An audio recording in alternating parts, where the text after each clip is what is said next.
The house was still quiet when the first light of morning touched the curtains. The sun painted soft golden lines across the floor. A clock ticked slowly in the corner, marking the gentle rhythm of a new day. The hum of the refrigerator filled the silence, steady and calm. It was the kind of morning that felt safe, like nothing in the world could go wrong. In the small bedroom, a 12-year-old girl turned under her blanket. Her name was Anya. She rubbed her sleepy eyes and listened to the faint sounds of cups clinking in the kitchen. It was always the same sound, always at the same time.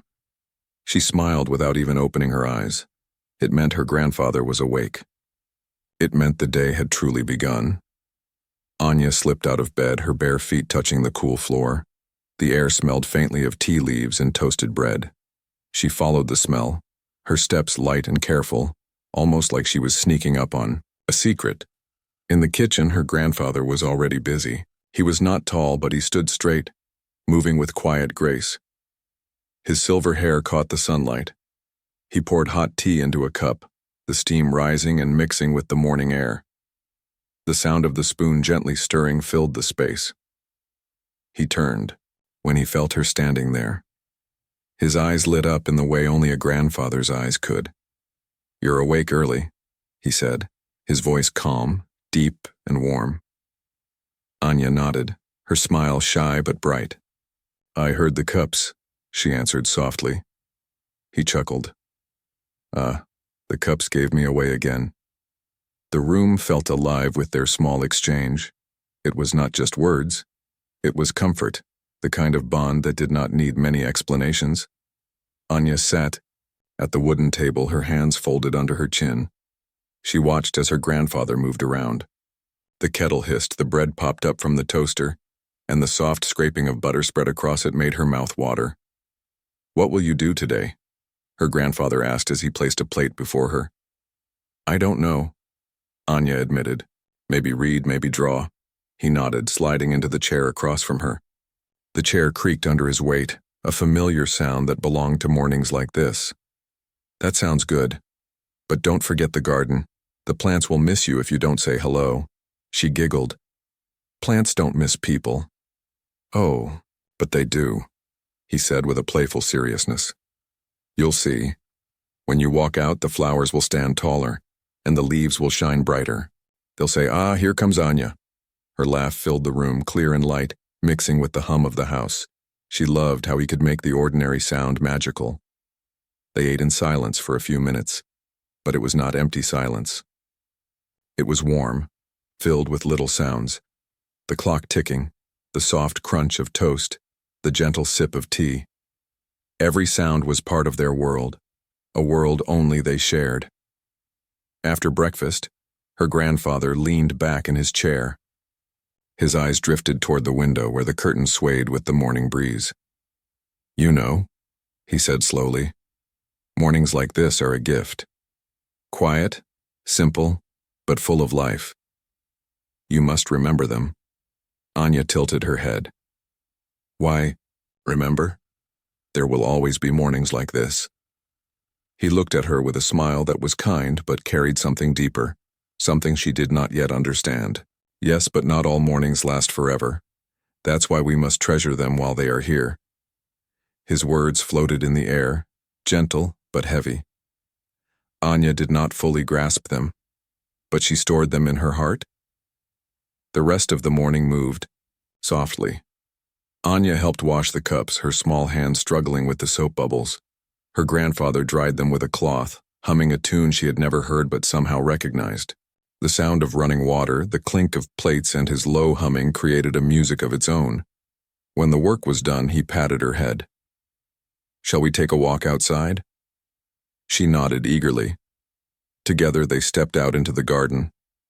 The sunlight was brighter now, touching the leaves, making the flowers glow. Birds sang in the branches, their voices sharp and sweet. Her grandfather bent down to show her a small bud. "Look here. Yesterday it was closed. Today it is ready to bloom. That's how fast life moves, my dear. One day something is small, the next it is full of color." Anya leaned closer, her eyes wide. "It's like magic," she whispered. "It is magic," he agreed. The kind you don't need spells for. The kind that is everywhere if you pay attention. The two of them stayed in the garden, watching the morning unfold. Time passed, but neither of them noticed. It was as if the world outside their small home did not matter. What mattered was here. The laughter, the quiet lessons, the love that filled every corner. As the clock inside struck 9, Anya rested her head against her grandfather's arm. She felt safe, like nothing could ever break this moment. And though she did not know it yet, these mornings would become her most treasured memories. The ones she would hold close when the world grew heavy, the ones she would whisper to herself when she needed to remember love. The morning air was cool when Anya and her grandfather stepped into the garden. Dewdrops sparkled on the grass like tiny crystals, shining under the sunlight. Birds chirped from the trees, their songs weaving together in a playful chorus.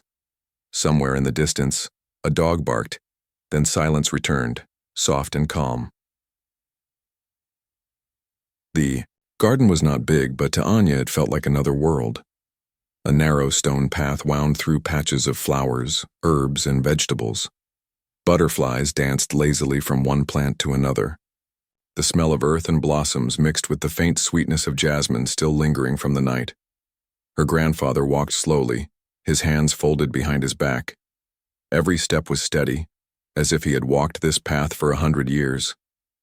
Anya skipped beside him, her shoes brushing against the wet grass. "Look," he said, pointing at the small row of marigolds. Their orange heads were bright and proud. They greet the sun before anyone else. That's why they're planted near the entrance. They remind us to welcome the day with joy. Anya bent down, her fingers almost touching the petals. "Do they really greet the sun?" Her grandfather nodded, his eyes twinkling. "Yes.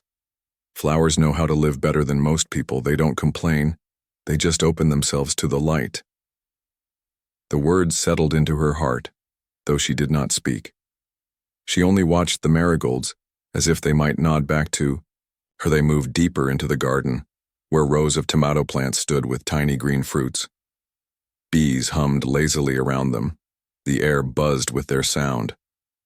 Anya wrinkled her nose. "They might sting me." Her grandfather smiled. "Not if you respect them. Bees are workers, not fighters. They only protect what they love."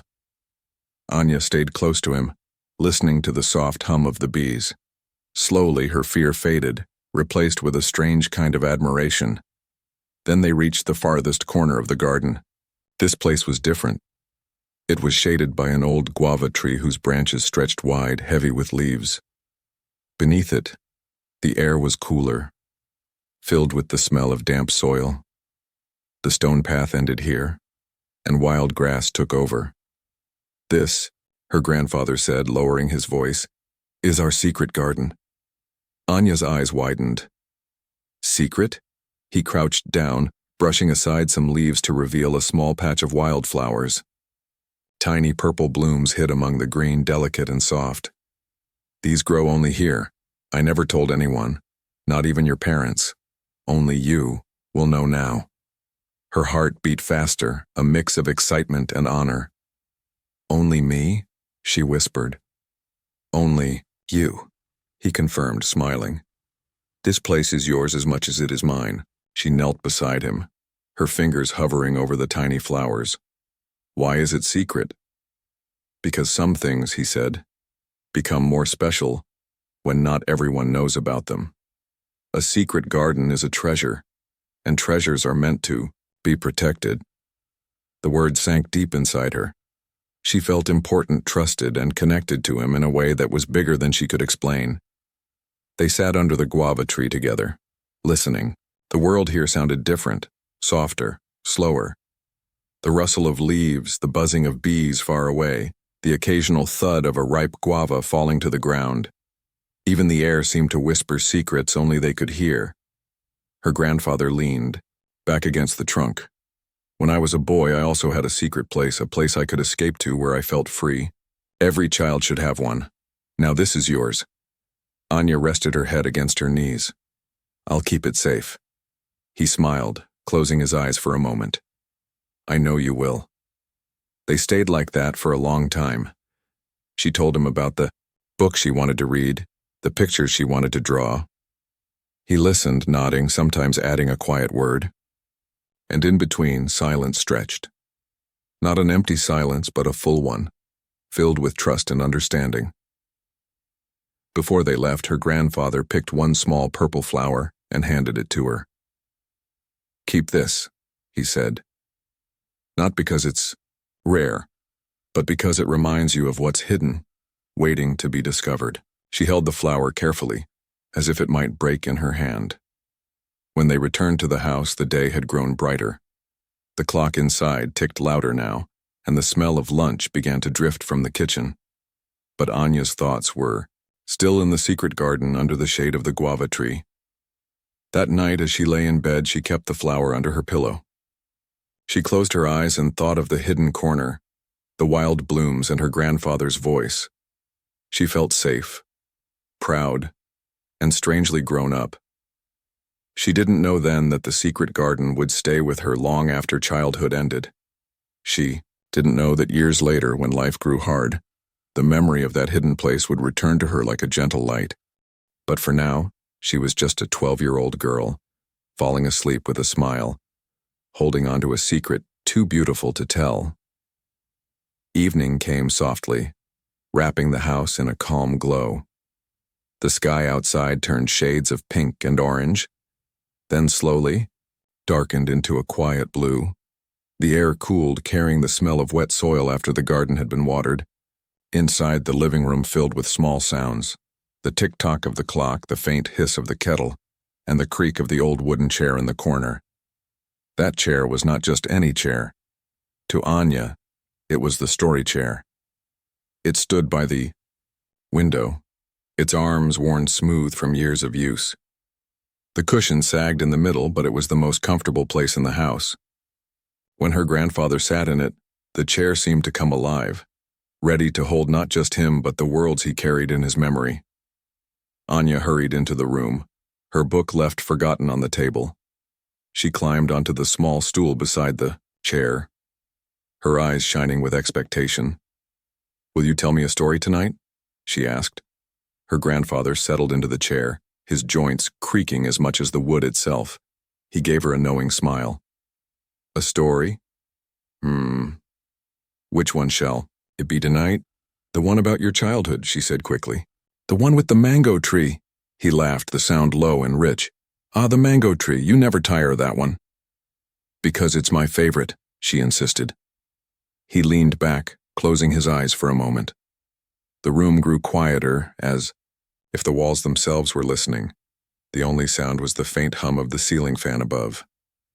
Then his voice began, slow and steady, like a river finding its path. "When I was your age," he said, "there was a great mango tree near my village. Its branches were so wide that they touched the clouds, at least that's what it felt like to me. We boys would climb it, chasing each other like little monkeys, but one day—" He paused, letting the silence stretch just enough to pull Anya closer. "What happened?" she whispered. "One day I slipped," he continued, his tone softer. "Now, I fell right from the middle branch. The ground was hard and I thought I would break into pieces, but the tree saved me. My shirt caught on a smaller branch and it slowed me down. I landed with only a bruise, not broken bones." Anya gasped. "Really? The tree saved you?" "Yes," he said with a smile. "And from that day I never saw trees as just plants. They are protectors too. They stand tall and strong, keeping watch over us." She hugged her knees, imagining the scene in her mind. The mango tree was not just a tree now. It was a hero, almost alive. Her grandfather's stories always did that. They turned ordinary things into wonders. A tree became a protector. A river became a teacher. A street became an adventure. He leaned forward, his eyes sparkling with memory. "Do you want to know what else that tree gave me?" "What?"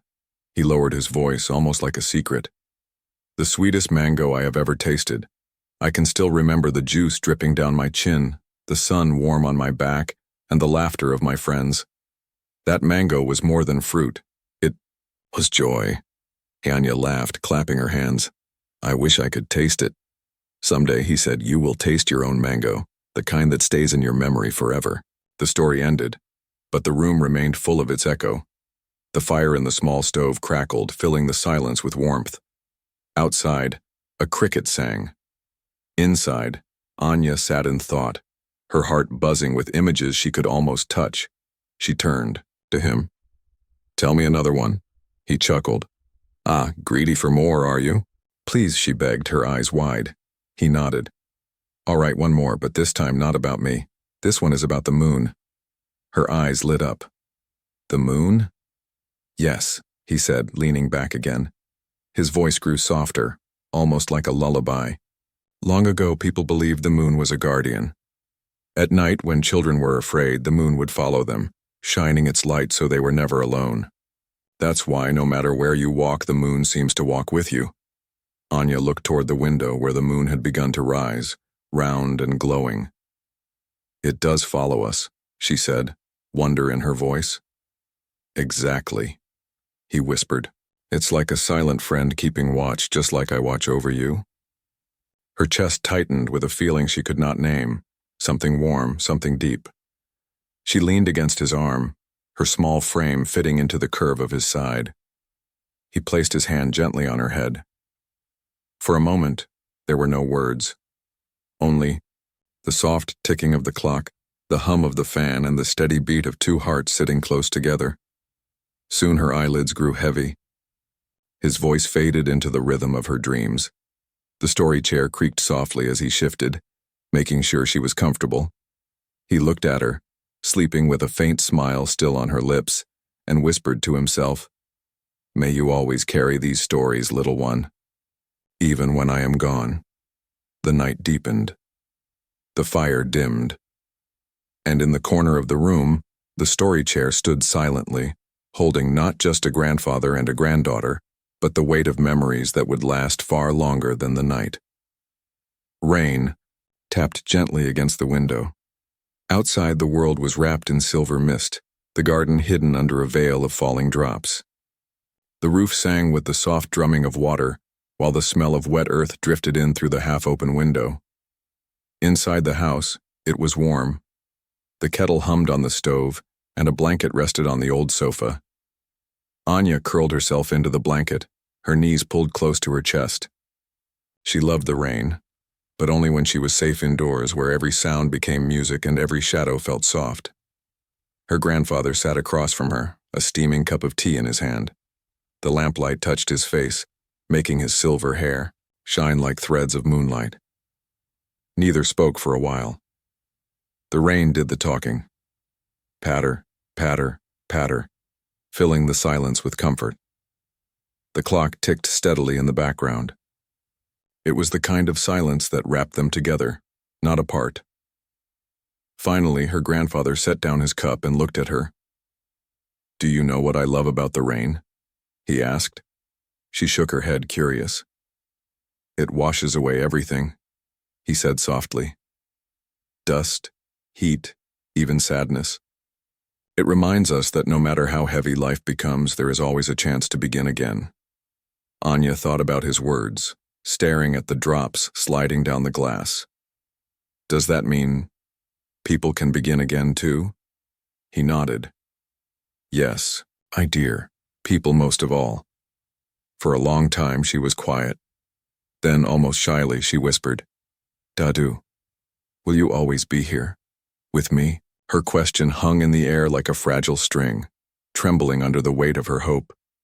Her grandfather's smile was gentle but carried something deeper, almost hidden. He reached out, placing his warm hand over hers. I will always be here in some way, he said. Even when you can't see me, I will live inside you. In your heart, in your memories, in the things I teach you. She frowned a little. But that's not the same. He sighed, his eyes softening. No, it's not the same. That's why I need you to make me a promise. Her small fingers tightened around his. A promise? Yes. His voice was steady, but his eyes glistened with an emotion she couldn't name. Promise me that you will always believe in yourself, That no matter what happens, no matter how hard life feels, you will stand tall, just as the trees do in the storm. Anya's heart pounded. The room seemed to grow still, as if even the rain was listening. She nodded, her voice trembling but strong. "I promise." He smiled, squeezing her hand. "Good, because one day when you feel lost or afraid, this promise will be your strength. You'll hear my voice inside you, reminding you that you are braver than you think." Tears filled her eyes, though she didn't fully understand why. She leaned into him, resting her head against his chest. His heartbeat was steady, like a drum keeping time with the rain outside. They stayed like that, wrapped in silence and warmth. The house glowed with lamplight, the rain continued its song, and for a moment the world felt unshakable. Later, he told her another story, not an adventure this time, but something quieter. "When I was young," he said, "I once made a promise to my own father. He asked me to take care of my family, and even though I was afraid, I said yes. That promise carried me through every hardship. Promises, Anya, are more than words. They are roots holding us steady when the storm comes."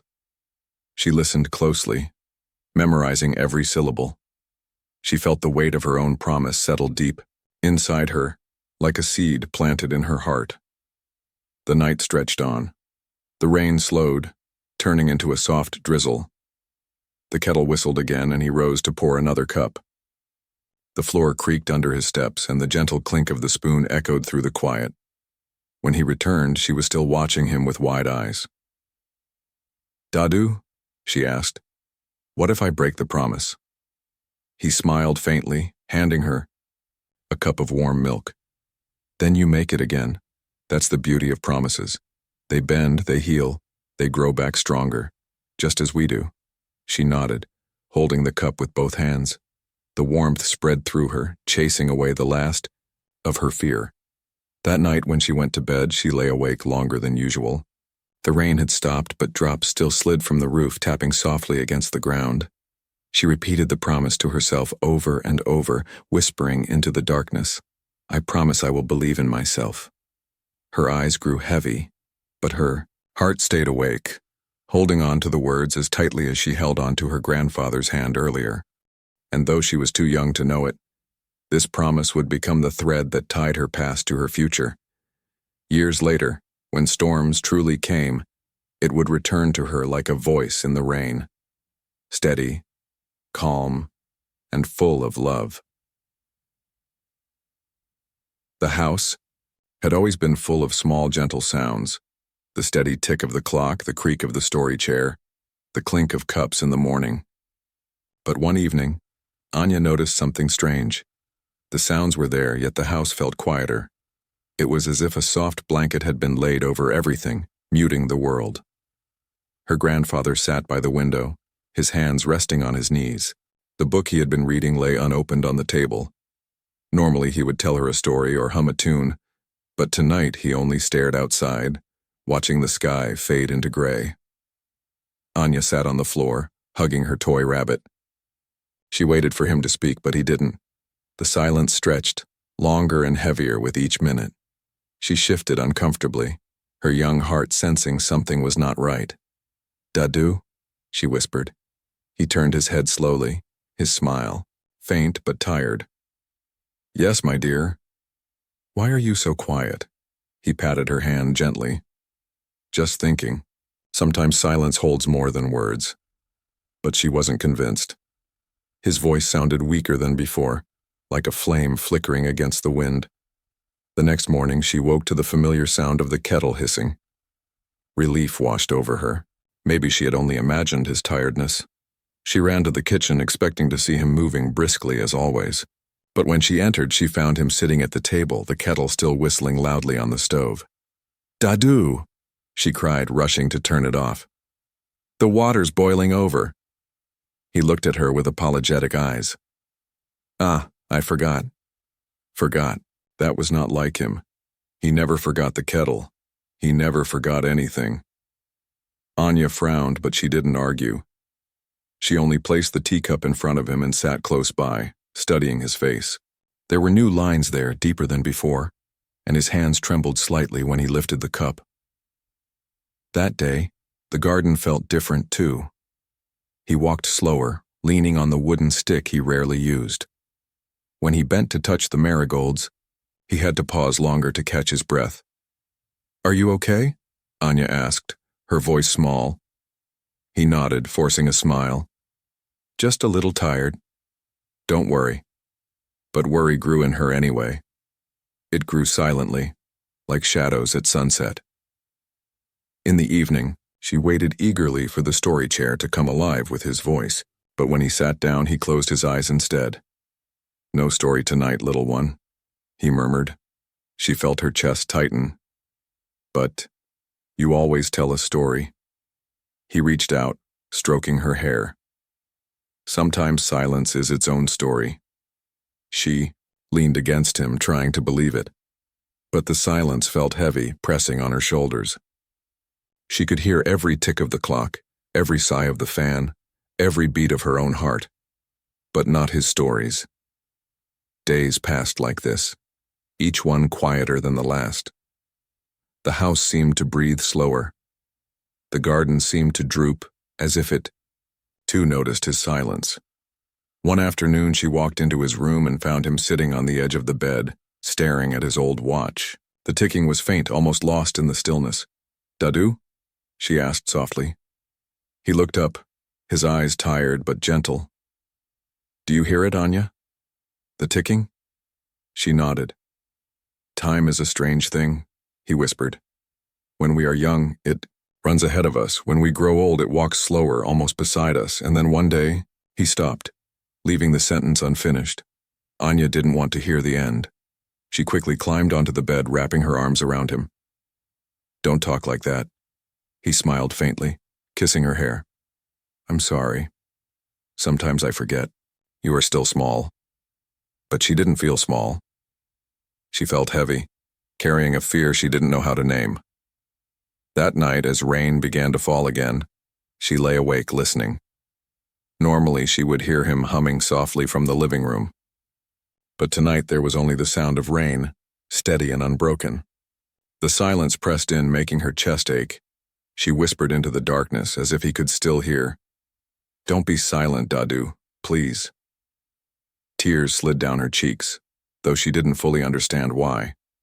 She only knew that silence felt wrong, colder than any storm. The next morning she tiptoed into his room. He was still asleep, his breathing deep and uneven. She sat on the floor beside his bed, holding her rabbit close, and waited. She didn't notice when the sun rose higher, or when the clock struck 9. She only noticed when his eyes finally opened and found her waiting there. "You've been sitting here long?" he asked gently. She nodded. "I didn't want you to be alone." His eyes softened, filled with unspoken emotion.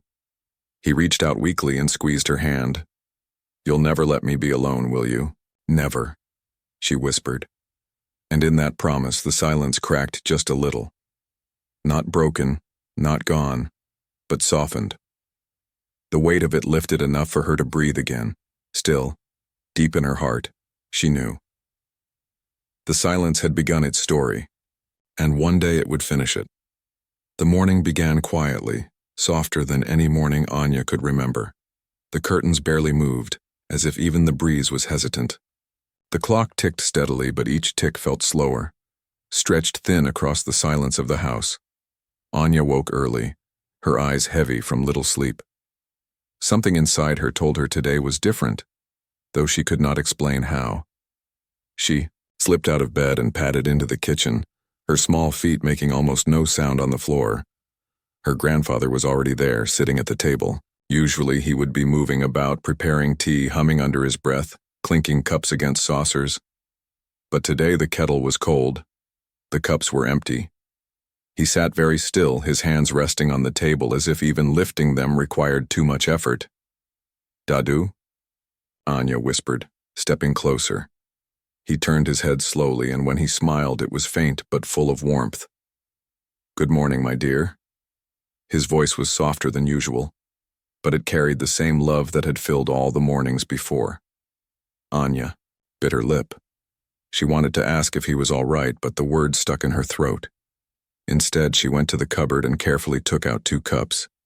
They clinked lightly in her hands. The familiar sound gave her courage. "I'll make tea," she said, her voice trying to sound cheerful. He nodded. "Yes, that would be nice." The kettle hissed as the water heated. The steam rose slowly, fogging the small window above the stove.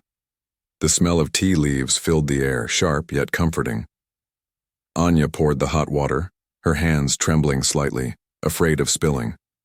She placed 1 cup in front of him and sat across from him with the other.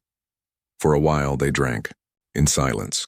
The only sounds were the ticking of the clock and the faint tap of rain beginning outside. The silence was not empty, but it was heavy, full of words neither of them dared to speak. Finally, her grandfather broke it. "Do you remember the secret? Garden?" Anya nodded quickly. "Of course, under the guava tree." He smiled, his eyes shining with memory. "Good. I wanted you to remember it, always. That garden, it belongs to you now." Her chest tightened.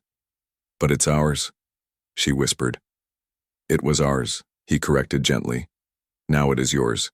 You must care for it, just as we cared for each other."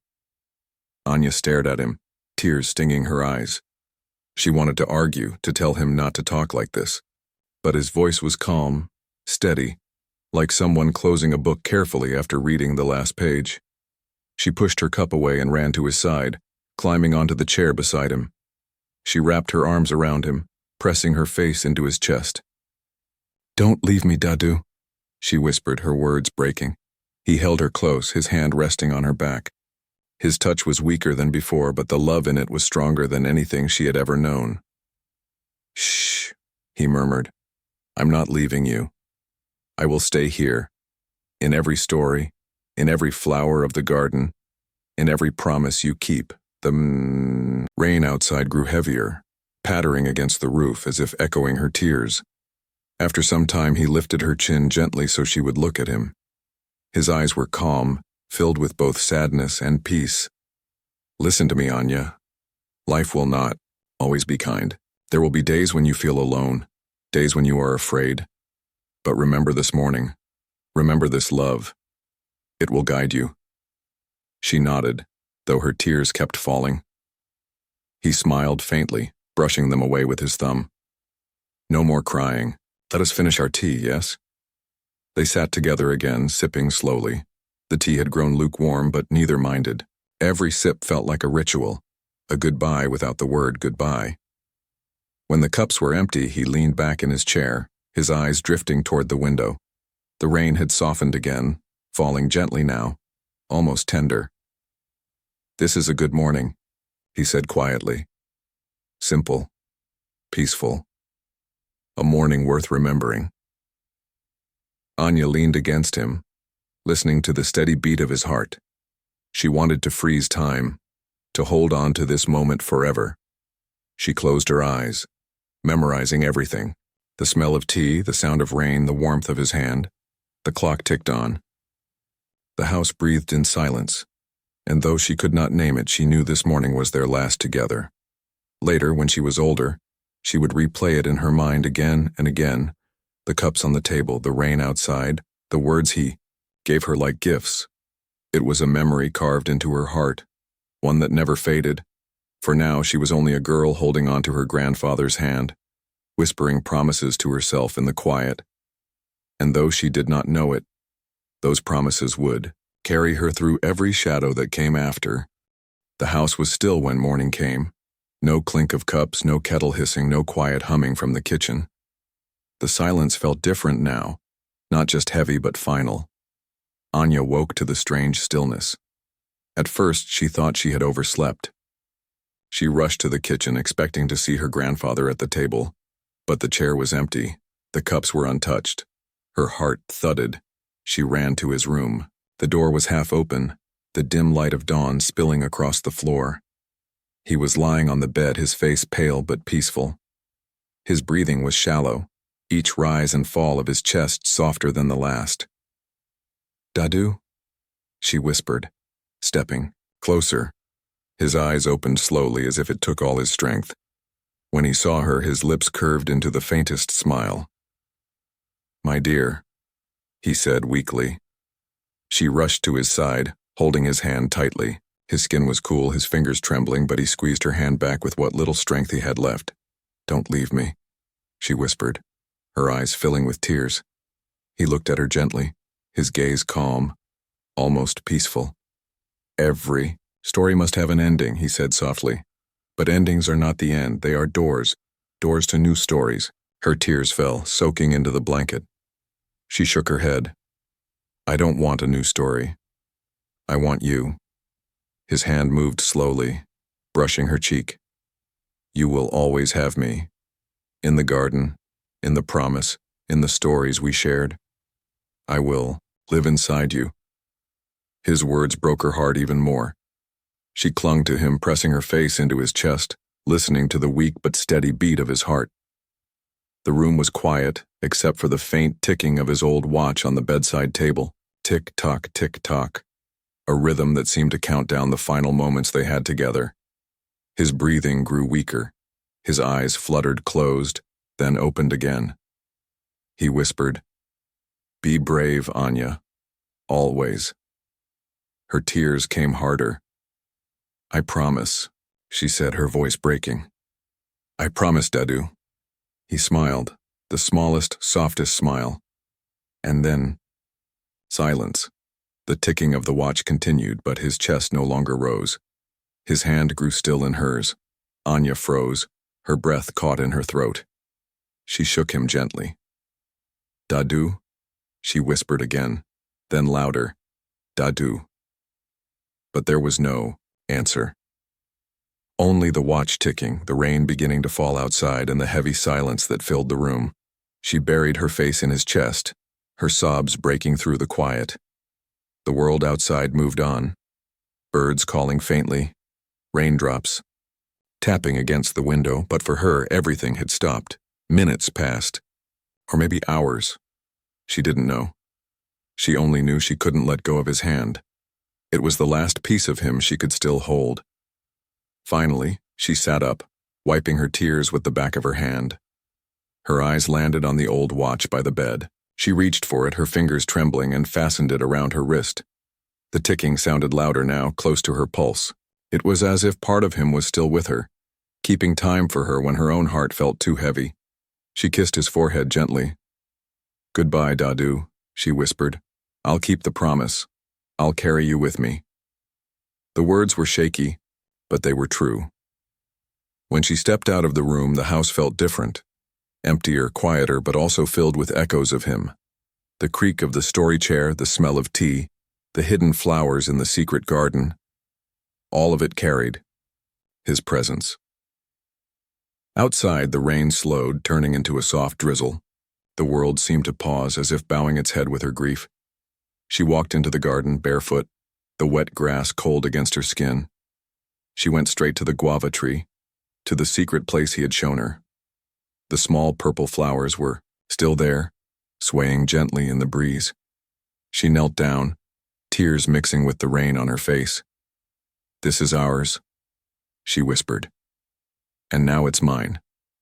I'll keep it safe, just like I promised." The flowers seemed to nod, the branches, above rustling softly, almost like his voice agreeing. She sat there for a long time, listening to the garden breathe around her. The silence was still heavy, but it no longer felt empty. It was filled with him, with all the mornings and evenings they had shared, with the stories that would never leave her. By the time the rain stopped and the clouds broke open to reveal a pale sun, she stood up, stronger than she had been before. Her eyes were still red, her cheeks still wet, but her heart carried something new, a strength born of love and loss. She touched the watch on her wrist and whispered once more, "Goodbye, Dadu, I'll never forget you." The words hung in the air, soft and true, and though the house was silent and the chair by the window empty, she felt him there in every corner, in every breath of the garden. It was not the goodbye she wanted, but it was the goodbye she carried, forever. Years had passed. The little girl who once sat by the story chair was now a grown woman. Her hair was longer, her steps surer, but her eyes still carried the same softness. Life had moved on, as life always does, but some things had never left her. On quiet mornings, she still woke early, the way she had when she was 12. She still listened for small sounds, the ticking of a clock, the creak of a chair, the hiss of a kettle. The house she lived in now was different, larger and brighter, but in her heart, the old home still whispered to her. One such morning, she sat at her kitchen table with a steaming cup of tea. The sunlight poured in through the curtains, golden and gentle. The clock on the wall ticked steadily, and on her wrist the old watch ticked too, keeping time with her heartbeat. She touched it lightly, smiling through the ache in her chest. Her grandfather's memory lived in that ticking. It had followed her through school, through hard days when she doubted herself, through nights when she felt utterly alone. Each time she thought she could not go on, she would hear his voice in her mind. Be brave, Anya. Always. And she had grown into someone he would be proud of. She worked hard, cared deeply for others, and never forgot the garden of her childhood. Whenever life felt too heavy, she closed her eyes and saw herself under the guava tree, where secrets bloomed in small purple flowers. That memory gave her strength no storm could take away. Now, as an adult, she often returned to that old garden. The house where she had lived with him had changed owners, but she had asked to keep one corner, the secret garden under the guava tree, and so it remained hers. She would walk there in the mornings, brushing her hand over the wild grass, kneeling by the flowers that still bloomed as if waiting for her. Birds still sang, bees still hummed, and sometimes she swore she could hear his laughter in the rustle of leaves. Standing there, she often spoke aloud, her voice quiet but steady. I kept the promise, Dadu. I believed in myself, just like you, asked. The wind would answer her with a soft sigh, the branches swaying as if nodding in approval. On the hardest days, when she felt her strength fading, she would sit by the tree and close her eyes. She could almost feel his hand on her head, hear his deep voice telling her a story. And though her eyes would fill with tears, she would smile, because grief had softened into something else. Something like love that refused to end. She also shared his stories. With friends, with children, sometimes even with strangers who needed comfort. She would tell them about the mango tree that saved a boy, about the moon that followed children at night, about promises that kept people strong, and every time she told one, she felt as if he was there, sitting in the story chair again, speaking through her voice. One evening, as the sun dipped low and painted the sky orange, she lit a small lamp by the window. She poured herself a cup of tea, the steam rising just as it had in her childhood. She placed a second cup across the table, empty, but not really empty. It was for him. Good evening, Dadu, she whispered. Do you see me? I hope so. The clock ticked. The watch ticked. The silence around her felt warm, not heavy. She closed her eyes, remembering the last morning they shared, the last words he gave her. Remember this, love. It will guide you. And it had. Her life was not perfect. She had stumbled, fallen, faced storms she thought she could not survive. But each time, his love had lifted her, like a hand pulling her back to her feet. She smiled, softly, tears glistening but not sad this time. You're still here, Dadu, she said. Everywhere, in me. The lamp flickered. The garden outside rustled. The night unfolded gently, wrapping her in peace. She knew grief would never truly leave. It had become a part of her, like her own shadow. But so had love. And love was stronger. Years ago, she had been a little girl, holding a secret flower under her pillow. Now she was a woman, carrying an entire garden inside her heart. That was his gift. That was his legacy. She stood, her steps slow but steady, and walked to the door. She opened it, letting the cool evening air brush against her face. Somewhere, in the distance, a bird called. Somewhere close, a flower opened. She touched the watch again and whispered into the fading light. Good night, Dadu. Until we meet again. And as the door clicked shut behind her, the silence of the house was no longer empty. It was full of love, full of memory, full of the story of a 12-year-old girl and her grandfather.